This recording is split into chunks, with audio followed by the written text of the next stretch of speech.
સાંભળીએ આજનું પ્રાસંગિક મહાત્મા ગાંધી નિર્વાણ દિન. સંપાદન અશરફ નથવાણી, પઠન વિરલ રાણા. આપણા દેશની આઝાદીમાં મહાત્મા ગાંધીનું યોગદાન અમૂલ્ય છે. 1915માં જ્યારે મહાત્મા ગાંધી દક્ષિણ આફ્રિકાથી ભારત પરત ફર્યા હતા ત્યારથી આઝાદી સુધી તેમણે અંગ્રેજો સામે લાંબી લડત કરીને દેશવાસીઓને માર્ગદર્શન આપ્યું. તેઓ છેલ્લા શ્વાસ સુધી દેશવાસીઓને એક કરવાના પ્રયાસમાં શહીદ થઈ ગયા. 30મી જાન્યુઆરી 1948ના રોજ તેમની ગોળી મારીને હત્યા કરવામાં આવી હતી. આજે 77મી પુણ્યતિથિ પર દેશ તેમને શ્રદ્ધાપૂર્વક યાદ કરી રહ્યો છે. આ પ્રસંગે તેમણે આપેલી અમૂલ્ય શીખ યાદ કરી શકાય. મહાત્મા ગાંધી માત્ર અહિંસા ના હિમાયતી ન હતા, પરંતુ તેમણે અનેક પ્રસંગોએ હિંસા અને શાંતિ વચ્ચેનો તફાવત પણ જણાવ્યો છે.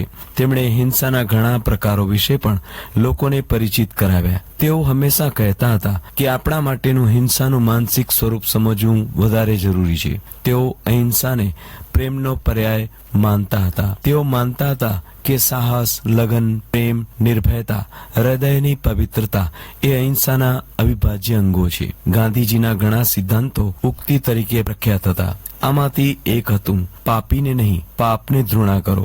ગાંધીજીએ આ સિદ્ધાંત તેમના જીવનમાં પણ ઉતાર્યો. તેઓ અંગ્રેજ શાસનની વિરુદ્ધ હતા, પરંતુ તેમ છતાં ઘણા અંગ્રેજો તેમના મિત્રો હતા. એટલે સુધી કે જે જેલમાં તેઓ જતા તો તેઓ તેમની સાથે મૈત્રીપૂર્ણ વ્યવહાર કરતા. તેમના આ વર્તન સામે અંગ્રેજો ઘણીવાર લાચારી અનુભવતા. મહાત્મા ગાંધીએ એક વાત કહી હતી જે આજે પણ દુનિયા માટે એટલી જ બંધબેસતી છે. તેમણે તેમના જીવનમાં બંને વિશ્વયુદ્ધ જોયા હતા અને શાંતિના મહત્વ અને નફરતના દુષ્પ્રભાવો અને જોખમો વિશે તેમણે કહ્યું હતું કે આંખના બદલામાં આંખ આખી દુનિયાને આંધળી કરી દેશે.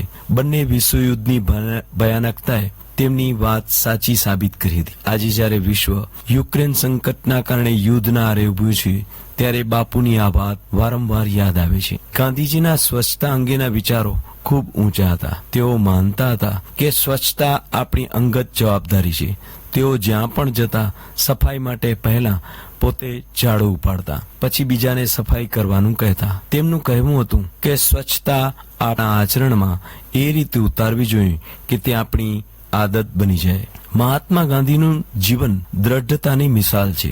તેઓ પોતાના વિચારો અને ધ્યેય પ્રત્યે નિષ્ઠા રાખવાનું ખૂબ જ મહત્વપૂર્ણ માનતા. તેઓ હંમેશા કહેતા કે સંકલ્પમાં મોટી શક્તિ છે. સત્યાગ્રહ અને અહિંસક ચળવળ માટેની તેમની દ્રઢતાને કારણે તે સફળ બન્યા હતા. આ સાથે તેમણે ક્ષમા અને વિનમ્રતાને પણ ખૂબ ભાર મૂક્યો. તેમનું માનવું હતું કે નમ્રતાથી સમગ્ર વિશ્વને હચમચાવી શકાય છે અને ક્ષમા એ બહાદુરીની નિશાની છે. ભારતને અંગ્રેજોની ગુલામીમાંથી મુક્ત કરવામાં ગાંધીજીએ બહુ મોટું યોગદાન આપ્યું છે. તેમણે ભારતની સ્વતંત્રતા, વિકાસ અને સમૃદ્ધિમાં જેમણે દેશની આઝાદી માટે હસતા હસતા પોતાના જીવનનું બલિદાન આપ્યું હતું. આજે બાપુના કારણે જ આપણે સૌ મુક્ત હવામાં શ્વાસ લઈ રહ્યા છીએ. ગાંધીજીના સરળ વ્યક્તિત્વ અને આધ્યાત્મિક જીવન એ માત્ર ભારતને જ નહીં, પરંતુ વિશ્વને શાંતિ, અહિંસા અને સંવાદિતાનો માર્ગ બતાવ્યો. અહિંસાના પૂજારી ગાંધીજીના મૃત્યુ પછી તેમની પુણ્યતિથિ 30 જાન્યુઆરી દર વર્ષે શહીદ દિવસ તરીકે ઉજવવામાં આવે છે. શહીદ દિવસને સંયુક્ત રાષ્ટ્ર દ્વારા પણ આંતરરાષ્ટ્રીય અહિંસા દિવસ તરીકે ઉજવવામાં આવે છે.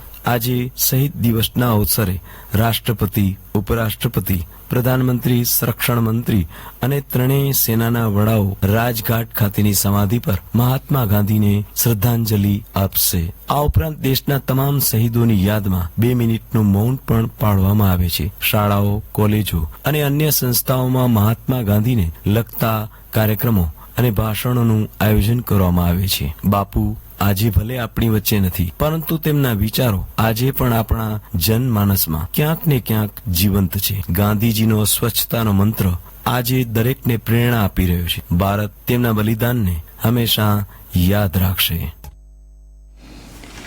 આકાશવાણીના ભુજ કેન્દ્ર પરથી હમણાં જ આપે સાંભળ્યું આજનું પ્રાસંગિક મહાત્મા ગાંધી નિર્વાણ દિન. સંપાદન અશરફ નથવાણી, પઠન કરી રહ્યા હતા વિરલ રાણા.